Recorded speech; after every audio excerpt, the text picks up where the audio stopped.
So he has a continuous violence case. Then after that, you would think something would click. Hey, I just got arrested. So he has some issues. And I don't think that probation at this time is appropriate for him. I know you probably think this is the end of the world. I came in here, I'm going to prison. All right. Today's defendant has been going in and out of the court system for years, and somehow every opportunity to stay out of trouble has ended with another felony charge. One of the allegations in this case is particularly serious because it involves breaking into his ex's home to take their child. So, Judge Boyd isn't coming into this hearing without a pretty clear idea of who she's dealing with. People sometimes forget that when a judge is deciding a sentence, they're looking at the defendant's overall pattern just as much as the latest offense. And you can already tell this defendant seems to think things are going much better for him than they actually are, which is certainly an optimistic way to look at it. Before we get into it, don't forget to subscribe to the channel and let me know in the comments, how many chances should someone get before the court finally says enough is enough? Let's dive in. 2020 CR 2993 and 2023 CR 043W, State of Texas versus Adrian Soto. Could I have parties announced for the record for the state? Ruben Herrera for the state. Defense? David Andre Woodard from Mr. Soto. Are you Mr. Soto? Yes. And cause number 2020 CR 2998. You enter a plea of no contest to burglary of a habitation with intent to commit assault. According to the plea bargaining agreement, punishment is to be assessed at 8 years in the prison, and the state is opposing your application. And cause number 2020 CR 3661, you entered a plea of no contest to the offense of assault, bodily injury of a security officer. According to your plea bargaining agreement, the state is requesting that punishments be assessed at 8 years in the prison. They're opposing your applications. Have both parties had a chance to review the PSI report, state? Defense? I have, Judge.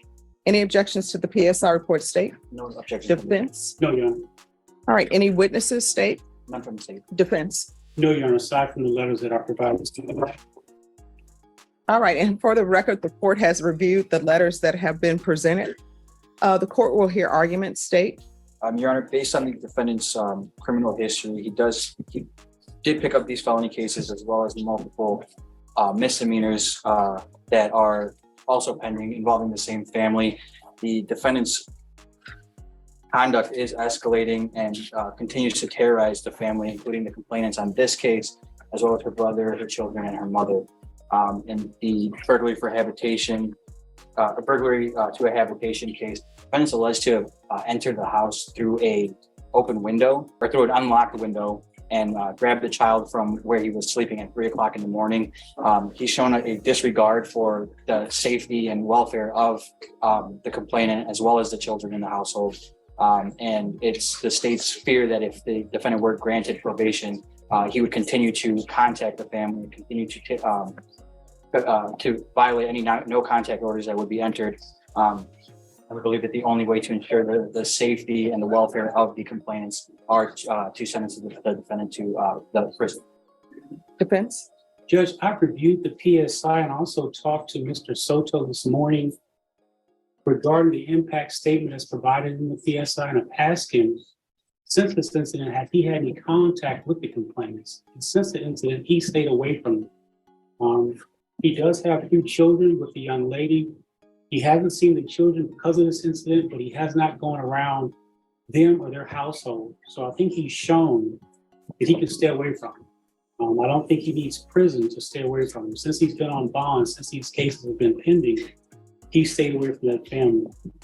Also, Judge, if you look at his prior history, he does not have any convictions for misdemeanors or felonies.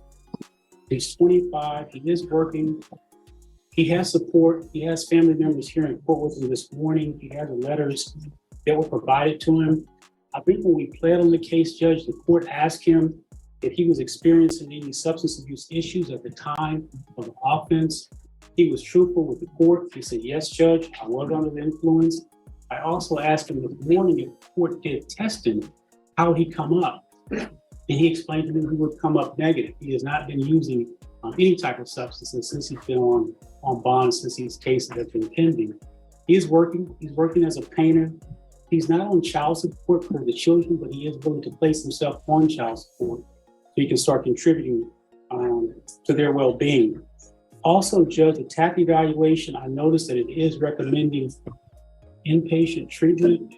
If the court did grant his application for deferred, we would ask the court to first see how he does in intensive outpatient treatment, because he's shown that he can stay drug-free. But I do think he would need some assistance with that. Even though he's been doing it since he's been on bond, we would ask the court, if the court did grant his application for deferred, to place him in intensive outpatient treatment prior to placing him in inpatient treatment. He accepted responsibility for both offenses. He pled to these cases. And now we're here before the court asking the court to grant his applications for deferred. All right, so this is the court's issue. And not really an issue, but these are things that I think of. All right, so he has a felony offense, and I'm assuming this is being taken in consideration, the violation of an order, protective order. That's from December 31st, 2019. The burglary that he pled to is from December 27th, 2019. So let me go in order. So he has a continuous violence case that's December 14, 2018. I'm not saying it's true because nobody pled to that, but that's what he's charged with. Then after that, you would think something would click. Hey, I just got arrested, because I know he would have gotten arrested on that and made bond, and he would have gotten an attorney. So you would have thought that something would have clicked with that. But what ends up happening is on December 27, 2019, he picks up this burglary. Then you would have thought something clicked with that. But then what ends up happening? He picks up the violation of the court order or bond order or protective order on December 31st, 2019. And you would have thought that it would have been like, hey, I need to be on my P's and Q's because I picked up all these felonies. I understand relationships, and sometimes people don't love each other anymore and they have children and they got to make it work for the children, or they got to stay respectful to each other because they got to raise children together. And as everybody know, even though people say, we only need to be with each other for 18 years, but people know sometimes you need to be with certain children till they're like 25 or 30. I understand that. But then what ends up happening? He ends up picking up another case that he pled to, which is the assault case, on September 17th, 2022. So he has some issues. And I don't think that probation at this time is appropriate for him. Is he on GPS? He is, Judge, and since he's been on GPS, he has not violated the GPS. Oh, because he's on GPS because of this. And I'm not the judge who gave him probation for continuing to pick up cases. Some other judge did that. And the only thing I came back to do was probably add the GPS so that everybody would know where he was. So I'm not inclined to give him probation. I'm not going to give him probation. I'm going to sentence him, and I will retain jurisdiction. So in cause number 2020 CR 2998, court will find you guilty.